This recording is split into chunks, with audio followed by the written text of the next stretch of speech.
Hello नमस्कार, कोमल success point में स्वागत है आपका। आज हम एक विशेष बात करने के लिए आए हैं। वो विशेष बात यह है कि आपने देखा होगा कि हिंदू संस्कृति पर कई बार बवाल और सवाल दोनों खड़े किए जाते हैं। हिंदू संस्कृति पर क्वेश्चन मार्क लगा दिया जाता है, प्रश्नवाचक चिन्ह लगा दिया जाता है। ऐसी बहुत सी पिक्चरें होगी, बहुत सी फिल्में होगी जहाँ पर आपको लगा होगा कि हिंदू संस्कृति की भावना को ठेस पहुंचाया जा रहा है।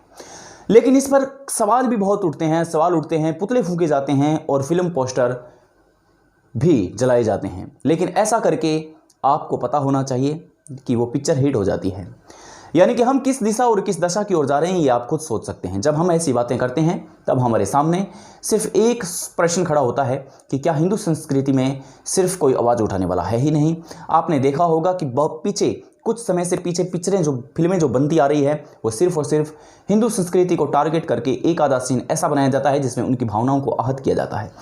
लेकिन यह क्या ज़रूरी है कि किसी धर्म की भावनाओं को या किसी की आस्था को ठेस पहुँचाया जाए? ये ज़रूरी नहीं है। फिल्में और भी बन सकती है, और भी मुद्दों पे बन सकती है, सामाजिक मुद्दों पे बन सकती है। लेकिन ऐसा क्यों होता आ रहा है? क्या हमारा सिस्टम इतना कमज़ोर हो गया है कि कोई भी इस पर प्रश्न खड़ा नहीं करता? अगर प्रश्न खड़ा करता है तो उसका परिणाम यह निकलता है कि वो फिल्म हिट हो जाती है। आप सामाजिक मुद्दों पे फिल्म क्यों नहीं बना सकते? आप सामाजिक मुद्दों पे फिल्म बना सकते हैं। आप भ्रष्टाचार के खिलाफ फिल्म बना सकते हैं, सरकार के खिलाफ फिल्म बना सकते हैं, किसी सत्य घटना पर आधारित पिक्चर बना सकते हैं। हम देखते हैं कि आए दिन आपको ब्लॉकबस्टर मूवी देखने को मिल जाती है, लेकिन उसमें एक आधा ऐसा सीन होता है जो बवाल और सवाल दोनों खड़े कर देता है। तो आपको क्या नहीं लगता? यह नहीं लगता कि आपको सिस्टम को और सबको देखना चाहिए कि क्या है ये? यानी कि कब तक हम उनकी भावनाओं को आहत करेंगे, कब तक हम उनकी आस्था को चोट पहुंचाएंगे, कब तक उन पर सवालिया निशान खड़ा करेंगे? यह सबसे बड़ा मूल प्रश्न है और यक्ष प्रश्न भी है। हम जब तक खुद को नहीं सुधारेंगे तब तक हम नहीं सुधर सकते। अगर ऐसी पिक्चरें अगर आप विरोध करते हो, ऐसी पिक्चरों का आप बाइकआउट करते हो, सामने निकल करके आते हो, तो ऐसी पिक्चरों को थिएटर में देखने से बचें, थिएटर में न जाएं। अगर थिएटर में नहीं जाएंगे तो वो पिक्चर फ्लॉप हो जाएगी और जो डायरेक्टर और प्रोड्यूसर है वो आगे जो पिक्चर बनेगी उन पर सोचेंगे। यानी कि किसी भी धर्म को ठेस पहुँचाना यह इंसानियत के खिलाफ है। यानी कि किसी आस्था को अगर हम ठेस पहुंचाते हैं तो यह गलत बात है। यह फिल्म निर्माताओं को सोचना चाहिए। लेकिन आपने देखा होगा कि विगत कुछ समय से हिंदू संस्कृति को बहुत ज़्यादा टारगेट किया जा रहा है और एक आधे सीन में ऐसे सीन डाल दिए जाते हैं जहां पर उनकी भावना आहत होती है। आपने देखा होगा पीछे एक पिक्चर आई थी, फिल्म आई थी पीके। आपने देखा होगा उस फिल्म में एक ऐसा सीन था जिस पर बवाल खड़ा हुआ था और पूरे देश में सवाल भी खड़ा हुआ था। लेकिन हुआ ये उसका उल्टा कि वो फिल्म सुपरहिट साबित हुई।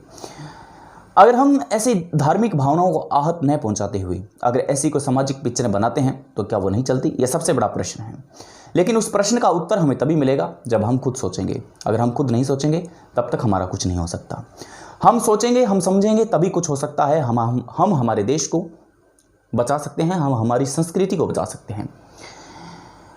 किसी भी धर्म की भावना को ठेस पहुंचाना यह कानूनन अपराध है और कानूनन जुर्म है और इसकी सज़ा भी हो सकती है। लेकिन प्रावधान तो यह है कि न तो बड़े बड़े लोग वहां तक पहुंच पाते हैं और उनके पक्ष में ऐसे वकालत करने के लिए वकील आ जाते हैं कि उनको सही ठहरा देते हैं और लोगों की भावनाएं आहत होती रहती है। वर्तमान समय को देखते हुए अगर सामाजिक मुद्दों और जनहित के बारे में अगर फिल्म बनाई जाए जैसा कि पहले आती थी, पहले के दशक में आपने देखा होगा 19 के दशक में आपने देखा होगा 90 के दशक में कि बहुत सी सामाजिक फिल्में आती थी, सामाजिक फिल्में बनती थी, पूरा परिवार उसको बैठ करके देख सकता था। लेकिन आज ऐसा नहीं है।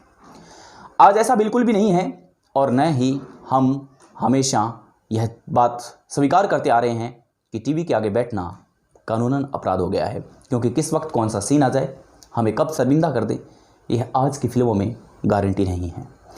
यानी कि सब मिक्स हो रहा है, सब मसाला मिक्स हो रहा है। इसलिए हम कहना चाहते हैं कि अगर मसालों को छोड़ करके अगर ओरिजिनलिटी भी आए तो ज़्यादा बेहतर होगा। आपको इसी चर्चा के साथ छोड़े जा रहा हूँ। नमस्कार। चैनल को सब्सक्राइब नहीं किया तो सब्सक्राइब कीजिए, लाइक कीजिए और शेयर कीजिए। नमस्कार, जय हिंद, जय भारत।